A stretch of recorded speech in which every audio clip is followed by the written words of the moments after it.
About the power of transformation. It's David Lee Windecher, from a high school dropout and gang member to high-profile attorney and recipient of the Atlanta Falcons Inspire Change Changemaker Award. David joins us now with more on his story, his incredible work, and his newest award. So it's so good to have you here. Well, welcome. Thank you for having me on, Elise. I watch so often. I'm a big fan, so nice. It's a pleasure to be on. Thank you. Yeah, and I got to tell you, just the visiting we were doing behind the scenes, this man has an incredible story. Absolutely. So let's start with that. I mean, take us back to young David Lee Windecher. Things were much different for you than what they are now. That's right. My family migrated over from Buenos Aires, Argentina. We moved into South Florida. We got there when I was 10 years old. Just within 6 months of getting there, I was arrested for the first time. My parents were struggling through poverty. They tried to provide as much as they could for us, and I knew I couldn't ask them for certain things, and so I made a bad decision and I stole something, and that put the school to prison pipeline process in motion for me. I ended up with 13 arrests by the time I was 19 years old. But it was difficult simply because at 11 years old, when you're called a probationer or a defendant or, you know, a delinquent, you kind of become who they're telling you. And for me, it was really difficult to kind of cope with that process. So I became introverted and I just kind of acted out. I ended up dropping out at 16, and that was very difficult. I love education. Obviously, you know, I became a lawyer, but the compulsory education system didn't feel like it was stimulating me. The things that they were teaching me, I had already learned in Argentina, so I wasn't very motivated to do the work. So I ended up dropping out, and that created all sorts of problems for my...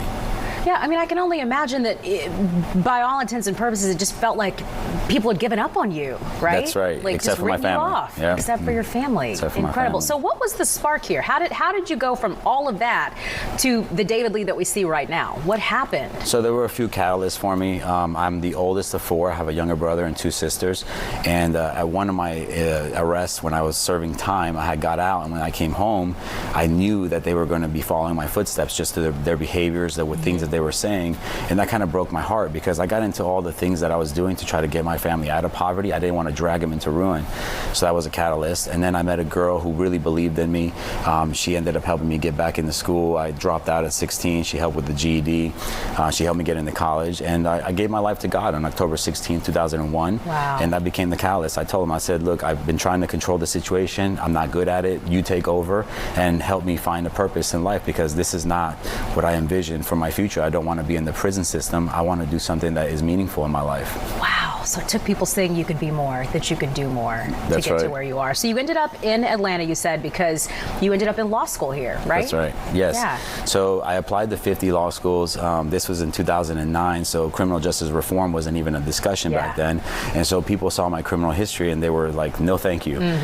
But John Marshall here in Atlanta actually asked me to come in. They sat me down. We did a little interview. We talked about my background. We talked about how the future would look if I would have to try to go before the board of bar examiners to try to explain to them the process. And so they gave me a chance, and that's how Atlanta became my home. That's amazing. I mean, what a testimony you have. It's been a wild journey. Yes. You know, life, I always joke around that it's a little boring compared to my adolescent days. But I'm just glad that I'm in the position I'm in to influence the criminal justice reform movement. Yeah, and that's what you've been doing through your organization. It's called RED, Rehabilitation Enables Dreams. So what can you share with us about that, David? Well, Red coincidentally was my nickname. Yeah, I wonder why. As a young man.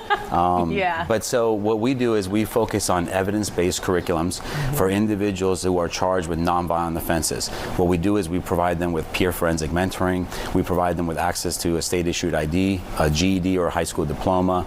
We provide them with emotional intelligence training. We advance their social, their civic, their financial digital literacies. And when they're done with the program, they have their case dismissed, their record restricted, and they're reintegrated back into the community through workforce placement or referrals into the academia world. My gosh, that support, I can imagine, makes all the difference when you're in that situation. All the difference. Absolutely. When I was coming out of the system, we didn't have anything like that. It was just a punishment after a punishment after a punishment.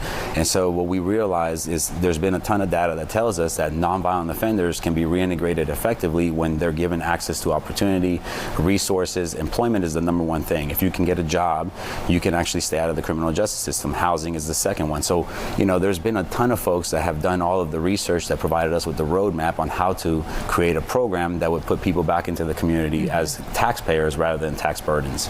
So this work is one of the many things that got the attention of the Atlanta Falcons and in the Inspire Change Changemaker Award. So how does it feel to be, I believe you're the first recipient, right? Yes, that's right. Yeah. It's a tremendous honor, at least honestly. I'm a huge football fan in the first place. I always supported the Falcons, and for them to reach out to say, hey, we're interested in the work and we want to partner with you, we want to impact our community in a positive way, it's just a tremendous honor. You know, coming from my background, working with such high-profile, influential folks, it's very meaningful, and I am thoroughly enjoying the process. And to be able to be the recipient of the first award, I'm grateful. I want to work hard to set a standard that we can scale this thing and do more of this stuff if we all work together. I mean, I'll tell you, you're setting the bar real high for these recipients. You know what I mean? Like, I mean, whoever follows you has got some big shoes to fill. So that's pretty cool. So you brought something in with you. What do you have right here, David? Yes, I brought you a copy of my autobiography. Wow. It's called The American Dream: History in the Making. It outlines my 13 arrests and the circumstances behind each arrest, the rehabilitative process to go through the criminal justice system, and then how difficult it was to become a licensed attorney with the criminal history that I have. Nice. Thank you so much for bringing me that. I appreciate it. I mean, you're a busy man. You got all this going on. You've written a book. Yeah. I mean, you have the organization. You're a lawyer. There's a lot going on. So how can we keep up with you with the work that you're doing with Red and just follow along on your journey? So the website is stoprecidivism.org. It's a mouthful. It's an interesting word, recidivism, stoprecidivism.org. There, if you go on there and you visit the website, you can see what our program looks like, who our community partners are, the results that we have produced, and the data that shows that this is kind of the way that the criminal justice system should work in all the counties that need it. Very nice. All right. David Lee Windecher, recipient of the Atlanta Falcons Inspire Change Changemaker Award, and all the other great things he has going on as well. So, David Lee, thank you so much for coming in today. Thank you so much. We got Red with us on the couch. That's right. Got to get you back in here. And to learn more about the nonprofit Rehabilitation Enables Dreams and how to become a mentor, like David mentioned, you can visit their website, stoprecidivism.com, and we'll share a link on our website. All you have